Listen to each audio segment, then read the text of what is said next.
नमस्कार, मी निकिता. आपण पाहतायत LS मराठी. पाहुयात महत्त्वाच्या घडामोडी. हिंगोलीत गाढवाचं मुंडन करून भीमशक्तीचे अनोखे आंदोलन. सनातनी प्रवृत्तींच्या निषेधार्थ भीमशक्ती सामाजिक संघटनेच्या वतीने भाजप विरोधात एल्गार. पुण्याच्या खेडमधील भामा आसखेड धरणात 98.51% पाणी साठा. धरणातून भामा नदीपात्रात 500 क्युसेक वेगाने पाण्याचा विसर्ग सुरू.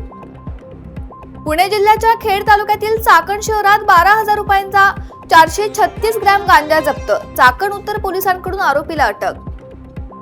यवतमाळमध्ये एअरटेल कंपनीच्या खोदकामांमुळे रस्त्याची बिकट अवस्था. खड्ड्यांजवळ कुठलीही सुरक्षात्मक उपाययोजना नसल्यानं अपघात होण्याची शक्यता. लासलगावमध्ये पिंपळगाव नजीक येथील पुलाला मोठ्या प्रमाणात तडे. संरक्षण भिंत नसल्याने प्रवाशांचा जीव मुठीत धरून प्रवास. संरक्षण भिंत बांधण्याची नागरिकांची मागणी. पुणे जिल्ह्याच्या खेड तालुक्यातील रोहकल येथे 23 वर्षीय विवाहितेचा छळ केल्याप्रकरणी गुन्हा दाखल. पुढील तपास सुरू. गोंदियातील तिरोडा शहरात केवळ आपल्याकडे पाहून हसल्याच्या कारणावरून वाद. तरुण आणि त्याच्या मित्रांना लाकडी काठीने मारहाण. 3 जणांवर पोलिसांची कारवाई. श्रावण महिन्याच्या पावन पर्वानिमित्त भाविकांची परभणीच्या जिंतूरमधील चारठाण ते औंढा नागनाथ पायी कावड. 60 किलोमीटरची कावड यात्रा भक्तिमय वातावरणात संपन्न. सिंधुदुर्गच्या दोडामार्ग घोटगेवाडी दुर्घटनेतील 6 वर्षीय चिमुरड्याचा मृतदेह रेस्क्यू पथकाच्या हाती. 25 वर्षीय अनुरंजनचा शोध सुरू. परभणीत महानगरपालिकेतील अधिकारी कर्मचाऱ्यांच्या आंदोलनाच्या 8व्या दिवशी मोठ्या संख्येने कर्मचारी सहभागी. मागण्या मान्य होईपर्यंत आंदोलन सुरू ठेवण्याचा संघटनेचा निर्धार.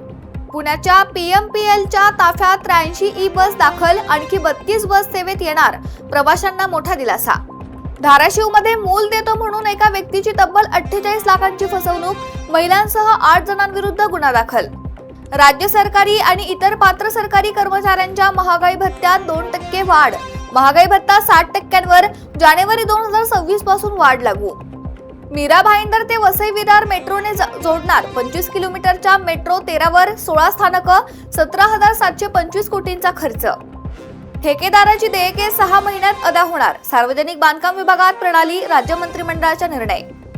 विद्यापीठ महाविद्यालयांच्या परीक्षेसाठी 30 मिनिटे आधी उपस्थित राहणं बंधनकारक. मुंबई विद्यापीठाचा नवा नियम लागू. मराठा आंदोलक मनोज जरांगे पाटलांना काल रुग्णालयातून डिस्चार्ज.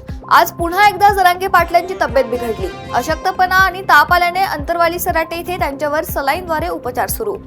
जरांगे पाटलांच्या आंदोलनासाठी थेट मुंबईतील आझाद मैदान पोलीस ठाण्यात परवानगीसाठी अर्ज. 29 ऑगस्टचं मुख्य आंदोलन अंतरवाली सराटीत होणार की थेट मुंबईत धडकणार? मोठा प्रश्न उपस्थित. गणेशोत्सवासाठी विशेष रेल्वे फेऱ्या. मडगाव नागपूर आणि मडगाव लोकमान्य टिळक टर्मिनस दरम्यान ऑगस्ट अखेरपासून सप्टेंबर अखेरपर्यंत गाड्या धावणार. या होत्या महत्त्वाच्या घडामोडी. पाहत रहा LS मराठी.